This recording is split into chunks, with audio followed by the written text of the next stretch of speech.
Famous story channel में आपका स्वागत है। आइए आज हम आपको सुनाते हैं मुंशी प्रेमचंद की मशहूर कहानी बेटी का धन। बेतवा नदी दो ऊंचे कगारों के बीच इस तरह मुंह छिपाए हुए थी जैसे निर्मल हृदयों में साहस और उत्साह की मध्यम ज्योति छिपी रहती है। इसके एक कगार पर एक छोटा सा गांव बसा है जो अपने भग्न जाति चिन्हों के लिए बहुत ही प्रसिद्ध है। जाति गाथाओं और चिन्हों पर मन मिटने वाले लोग इस भावन स्थान पर बड़े प्रेम और श्रद्धा के साथ आते और गांव का बूढ़ा केवट सुक्खू चौधरी उन्हें उसकी परिक्रमा कराता और रानी के महल, राजा का दरबार और कुंवर की बैठक के मिटे हुए चिन्हों को दिखाता। वो एक उच्छ्वास लेकर रुंधे हुए गले से कहता, महाशय, एक वो समय था कि केवटों को मछलियों के इनाम में अशर्फियां मिलती थी। कहार महल में झाड़ू देते हुए अशर्फियां बटोर ले जाते थे। बेतवा नदी रोज चढ़कर महाराज के चरण छूने आती थी। यह प्रताप और यह तेज था, परंतु आज इसकी यह दशा है। इन सुंदर उक्तियों पर किसी का विश्वास जमाना चौधरी के वश की बात न थी, पर सुनने वाले उसकी सहृदयता तथा अनुराग के जरूर कायल हो जाते थे। सुक्खू चौधरी उदार पुरुष थे, परंतु जितना बड़ा मुंह था उतना बड़ा ग्रास न था। 3 लड़के, 3 बहुएं और कई पौत्र पौत्रियां थीं। लड़की केवल एक गंगा जली थी जिसका अभी तक गौना नहीं हुआ था। चौधरी की यह सबसे पिछली संतान थी। स्त्री के मर जाने पर उसने इसको बकरी का दूध पिला पिला कर पाला था। परिवार में खाने वाले तो इतने थे, पर खेती सिर्फ एक हल की होती थी। ज्यों त्यों कर निर्वाह होता था, परंतु सुक्खू की वृद्धावस्था और पुरातत्व ज्ञान ने उसे गांव में वह मान और प्रतिष्ठा प्रदान कर रखी थी जिसे देखकर झगड़ू साहू भीतर ही भीतर जलते थे। सुक्खू जब गांव वालों के समक्ष हाकिमों से हाथ फेंक फेंक कर बातें करने लगता और खंडारों को घुमा फिरा कर दिखाने लगता था, तो झगड़ू साहू, जो चपरासियों के धक्के खाने के डर से करीब नहीं फटकते थे, तड़प तड़प कर रह जाते थे। अतः वे सदा इस शुभ अवसर की प्रतीक्षा करते रहते थे जब सुक्खू पर अपने धन द्वारा प्रभुत्व जमा सके। इस गांव के जमींदार ठाकुर जीतन सिंह थे, जिनके बेगार के मारे गांव वालों का नाको दम था। उस साल जब जिला मजिस्ट्रेट का दौरा हुआ और वो यहाँ के पुरातन चिन्हों की सैर करने के लिए पधारे, तो सुक्खू चौधरी ने दबी जबान से अपने गांव वालों की दुख कहानी उन्हें सुनाई। हाकिमों से वार्तालाप करने में उसे तनिक भी भय न होता था।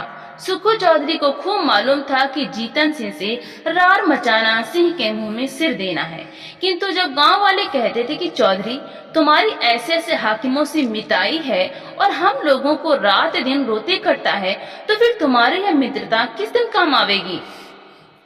परोपकाराय सताम विभूतया। तब सुक्खू का मिजाज आसमान पर चढ़ जाता था। घड़ी भर के लिए वो जीतन सिंह को भूल जाता था। मजिस्ट्रेट ने जीतन सिंह से इसका उत्तर मांगा। उधर झगड़ू साहू ने चौधरी के इस साहसपूर्ण स्वामी द्रोह की रिपोर्ट जीतन सिंह को दी। ठाकुर साहब जलकर आग हो गए। अपने कारिंदे से बकाया लगान की बही मांगी। संयोगवश चौधरी के जिम्मे इस साल का कुछ लगान बाकी था। कुछ तो पैदावार कम हुई, उस पर गंगा जली का ब्याह करना पड़ा। छोटी बहू नथ की रट लगाए हुई थी, वो बनवानी पड़ी। इन सब खर्चों ने हाथ बिल्कुल खाली कर दिया था। लगान के लिए कुछ अधिक चिंता नहीं थी। वो इस अभिमान में भूला हुआ था कि जिस जवान में हाकिमों को प्रसन्न करने की शक्ति है, क्या वो ठाकुर साहब को अपना लक्ष्य न बना सकेगी। बूढ़े चौधरी इधर तो अपने गर्भ में निश्चिंत थे और उधर उन पर बकाया लगान की नालिश ठुक गई। सम्मान आ पहुंचा। दूसरे दिन पेशी की तारीख पड़ गई। चौधरी को अपना जादू चलाने का अवसर न मिला। जिन लोगों के बढ़ावे में आकर सुक्खू ने ठाकुर से छेड़छाड़ की थी, उनका दर्शन मिलना दुर्लभ हो गया। ठाकुर साहब के सहने और प्यादे गांव में चील की तरह मंडराने लगे। उनके भय से किसी को चौधरी की परछाई काटने का साहस न होता था। कचहरी वहां से 3 मील पर थी। बरसात के दिन रास्ते में ठौर ठौर पानी, उमड़ी हुई नदियां, रास्ता कच्चा, बैलगाड़ी का निवाह नहीं, पैरों में बल नहीं। अतः अदम पैरवी में मुकदमे एक तरफा फैसला हो गया। कुर्की का नोटिस पहुंचा तो चौधरी के हाथ पांव फूल गए, सारी चतुराई भूल गई। चुपचाप अपनी खाट पर पड़ा पड़ा नदी की ओर ताकता और अपने मन में कहता, क्या मेरे जीते जी घर मिट्टी में मिल जाएगा। मेरे इन बैलों की सुंदर जोड़ी के गले में क्या दूसरों का जुआ पड़ेगा। यह सोचते सोचते उसकी आंखें भर आती। वो बैलों से लिपट कर रोने लगता, परंतु बैलों की आंखों से क्यों आंसू जारी थे? वे नाद में मुंह क्यों नहीं डालते थे? क्या उनके हृदय पर भी अपने स्वामी के दुख की चोट पहुंच रही थी? फिर वो अपने झोपड़े को विकल नैनों से निहार कर देखता और मन में सोचता, क्या हमको इस घर से निकलना पड़ेगा? यह पूर्वजों की निशानी क्या हमारे जीते जी छीन जाएगी? कुछ लोग परीक्षा में दृढ़ रहते हैं और कुछ लोग इसकी हल्की आंच भी नहीं सह सकते। चौधरी अपनी खाट पर उदास पड़े घंटों अपने कुलदेव महावीर और महादेव को मनाया करता और उनका गुण गाया करता। उसकी चिंता दग्ध आत्मा को और कोई सहारा न था। इसमें कोई संदेह न था कि चौधरी की तीनों बहुओं के पास गहने थे, पर स्त्री का गहना ऊख का रस है जो पेरने से ही निकलता है।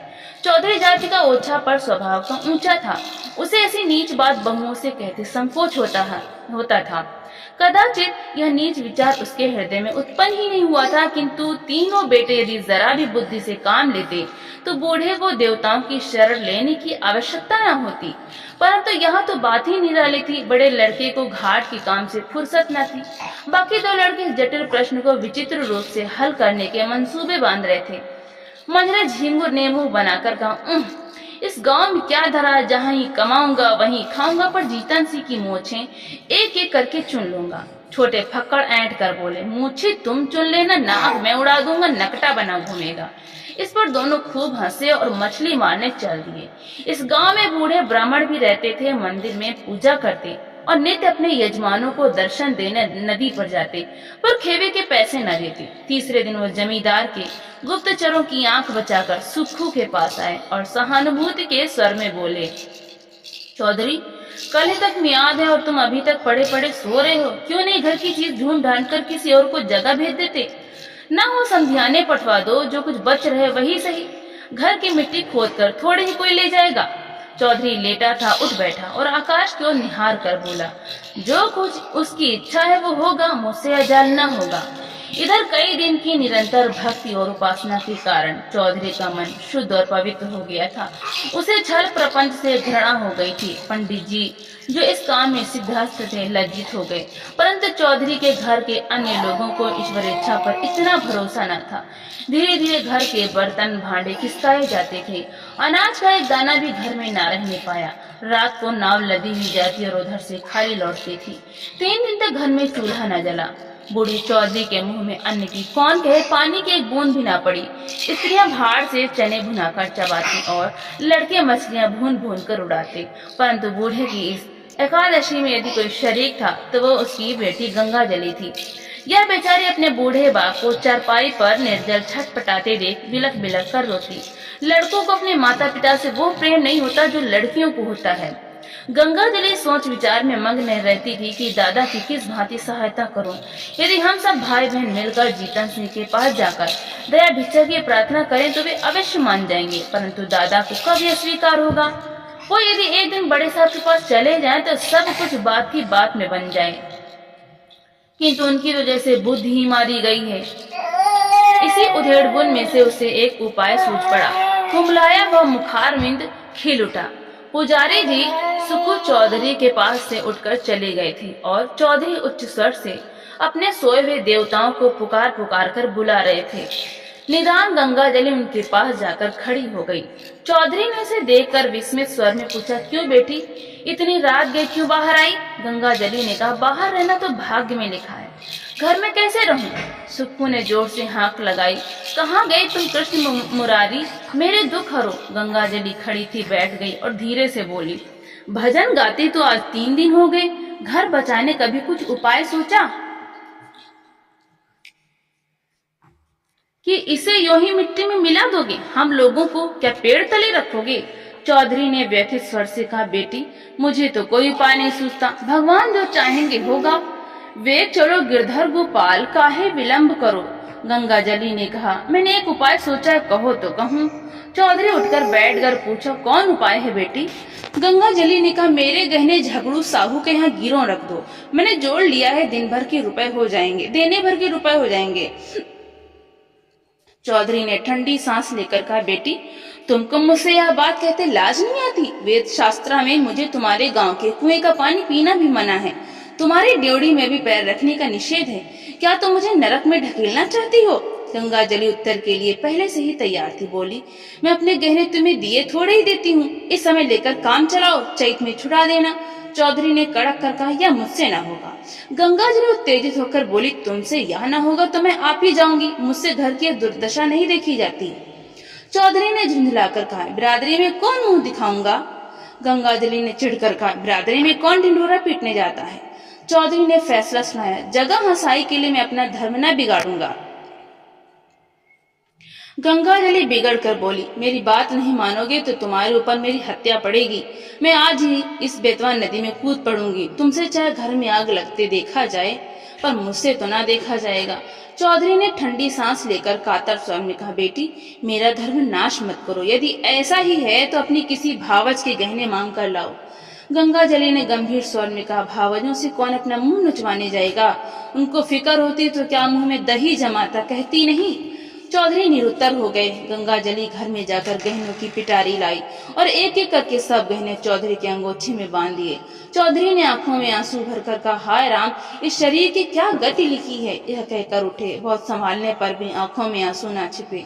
रात का समय था। बेतवा नदी के किनारे किनारे मार्ग को छोड़कर सुक्खू चौधरी गहनों की गठरी कांख में दबाए इस तरह चुपके चुपके चल रहे थे मानो पाप की गठरी लिए जाते हैं। जब वो झगड़ू साहू के मकान के पास पहुंचे तो ठहर गए। आंखें खूब साफ की, जिससे किसी को यह न बोध हो कि चौधरी रोता था। झगड़ू साहू धागे की कमानी की एक मोटी ऐनक लगाए बही खाता फैलाए हुक्का पी रहे थे और दीपक के धुंधले प्रकाश में उन अक्षरों को पढ़ने की व्यर्थ चेष्टा में लगे थे जिनमें स्याही की किफायत की गई थी। बार बार ऐनक को साफ करते और आंख मलते, पर चिराग की बत्ती उकसाना या दोहरी बत्ती लगाना शायद इसलिए उचित नहीं समझते थे कि तेल का अपव्यय होगा। इस समय सुक्खू चौधरी ने आकर कहा, जयराम जी। झगड़ू साहू ने देखा, पहचान कर बोला, जयराम चौधरी, कहो मुकदमे में क्या हुआ? यह लेन देन बड़े झंझट का काम है, दिन भर सिर उठाने की छुट्टी नहीं मिलती। चौधरी ने पोटली को खूब सावधानी से छिपाकर लापरवाही के साथ कहा, अभी तक तो कुछ नहीं हुआ। कल इजराइल डिग्री होने वाली है। ठाकुर साहब ने न जाने कब का बैर निकाला है। हमको 2-3 दिन की भी मोहलत होती तो डिग्री न जारी होने पाती। छोटे साहब और बड़े साहब दोनों हमको अच्छी तरह जानते हैं। अभी इसी साल मैंने उनसे नदी किनारे घंटों बातें की, किंतु एक तो बरसात के दिन, दूसरे एक दिन की भी मोहलत नहीं। क्या करता है इस समय? मुझे रुपयों की चिंता है। झगड़ू साहू ने विस्मित होकर पूछा, तुमको रुपयों की चिंता? घर में भरा है, वो किस दिन काम आवेगा? झगड़ू साहू ने यह व्यंग बाण नहीं छोड़ा था। वास्तव में उन्हें और सारे गांव को विश्वास था कि चौधरी के घर में लक्ष्मी महारानी का अखंड राज्य है। चौधरी का रंग बदलने लगा। बोले, साहू जी, रुपया होता तो किस बात की चिंता थी? तुमसे कौन छिपाव है? आज 3 दिन से घर में चूल्हा नहीं जला, रोना पीटना पड़ा है। अब तो तुम्हारे बसाए बसूंगा। ठाकुर साहब ने तो उजाड़ने में कोई कसर न छोड़ी। झगड़ू साहू जीतन सिंह को खुश रखना जरूर चाहते थे, पर साथ ही चौधरी को भी नाखुश करना मंजूर न था। यदि सूद दर सूद छोड़कर मूल तथा ब्याज सहज वसूल हो जाए तो उन्हें चौधरी पर मुफ्त का एहसान लादने में कोई आपत्ति न थी। यदि चौधरी के अफसरों की जान पहचान के कारण साहू जी का टैक्स से गला छूट जाए, जो अनेक उपाय करने अहलकारों की मुट्ठी गर्म करने पर भी नित्य प्रति उनकी तोंद की तरह बढ़ता ही जा रहा था, तो क्या पूछना। बोले, क्या कहें चौधरी जी, खर्च के मारे आजकल हम भी तबाह हैं। लहने वसूल नहीं होते, टैक्स का रुपया देना पड़ा, हाथ बिल्कुल खाली हो गया। तुम्हें कितना रुपया चाहिए? चौधरी ने कहा, 100 रुपये की डिग्री है, खर्च बर्च मिलाकर 200 के लगभग समझो। झगड़ू अपने दांव खेलने लगा। पूछा, तुम्हारे लड़कों ने तुम्हारी कुछ भी मदद न की? वो सब भी तो कुछ न कुछ कमाते ही हैं। साहू जी का यह निशाना ठीक पड़ा। लड़कों ने लापरवाही से चौधरी के मन में जो कुत्सित भाव भरे थे वो सजीव हो गए। बोले, भाई, लड़के किसी काम के होते तो यह दिन क्यों देखना पड़ता? उन्हें तो अपने भोग विलास से मतलब, घर गृहस्थी का बोझ तो मेरे सिर पर है। मैं इसे जैसे चाहूं संभालूं, उनसे कुछ सरोकार नहीं। मरते दम भी गला नहीं छूटता। मरूंगा तो सब खाल में भूसा भरा कर रख छोड़ेंगे। गृह कार्य नाना जंजाला। झगड़ों ने तीसरा तीर मारा। क्या बहुओं से भी कुछ न बन पड़ा? चौधरी ने उत्तर दिया, बहू बेटे सब अपनी अपनी मौज में मस्त हैं। मैं 3 दिन तक द्वार पर बिना अन्न जल के पड़ा था। किसी ने बात भी नहीं पूछी। कहाँ की सलाह, कहाँ की बातचीत। बहू के पास रुपए ना हो पर गहने तो हैं, और वे भी मेरे बनाए हुए। इस दुर्दिन के समय यदि 2-2 थान उतार देती तो क्या मैं छुड़ा न देता? सदा ये दिन थोड़े ही रहेंगे। झगड़ू समझ गए कि यह महल जवान का सौदा है, और वो जवान का सौदा भूल कर भी न करते थे। बोले, तुम्हारे घर के लोग भी अनूठे हैं, क्या इतना भी नहीं जानते कि बूढ़ा रुपए कहाँ से लावेगा? अब समय बदल गया, या तो कुछ जायदाद लिखो या गहने गिरो रखो, तब जाकर रुपया मिले। इसके बिना रुपए कहाँ? इसमें भी जायदाद में सैकड़ों बखेड़े पड़े हैं, सुविधा गिरो रखने में ही है। हाँ, तो जब घर वालों को कोई इसकी फिक्र नहीं तो तुम क्यों व्यर्थ जान देते हो? यही ना होगा कि लोग हंसेंगे, सोया लाज कहाँ तक निभाओगे? चौधरी ने अत्यंत विनीत होकर कहा, साहू जी, यह लाज तो मारे डालती है, तुमसे क्या छिपा है? वो एक दिन था कि हमारे बाबा महाराज की सवारी के साथ चलते थे। अब एक दिन यहाँ की घर घर की दीवार तक बिकने की नौबत आ गई है। कहीं मुंह दिखाने को भी जी नहीं चाहता। यह लोग गहनों की पोटली, यदि लोक लाज ना होती तो इसे लेकर कभी यहाँ ना आता, परंतु यह अधर्म इसी लाज निभाने के कारण करना पड़ा है। झगड़ू साहू ने आश्चर्य में होकर पूछा, यह गहने किसके हैं? चौधरी ने सिर झुकाकर बड़ी कठिनता से कहा, मेरी बेटी गंगा जली की। झगड़ू साहू स्तंभित हो गए, बोले, अरे राम राम। चौधरी ने कातर स्वर में कहा, डूब मरने को जी चाहता है। झगड़ू ने बड़ी धार्मिकता के साथ स्थिर होकर कहा, शास्त्रों में बेटी के गांव का पेड़ देखना मना है। चौधरी ने दीर्घ निश्वास छोड़कर करुण स्वर में कहा, ना जाने नारायण कब मौत देंगे। भाई की 3 लड़कियां ब्याही, कभी भूल कर भी इनके द्वार का मुख नहीं देखा। परमात्मा ने अब तक तो टेक निभाई है, पर अब ना जाने मिट्टी की क्या दुर्दशा होने वाली है। झगड़ू साहू लेखा जो बख्शिश 100 के सिद्धांत पर चलते थे। सूद की एक कौड़ी भी छोड़ना उनके लिए हराम था। यदि 1 महीने का एक दिन भी लग जाता तो पूरे महीने का सूद वसूल कर लेते। परंतु नवरात्र में नित्य दुर्गा पाठ करवाते थे। पितृपक्ष में रोज ब्राह्मणों को सीधा बांटते थे। बनियों की धर्म में बड़ी निष्ठा होती है।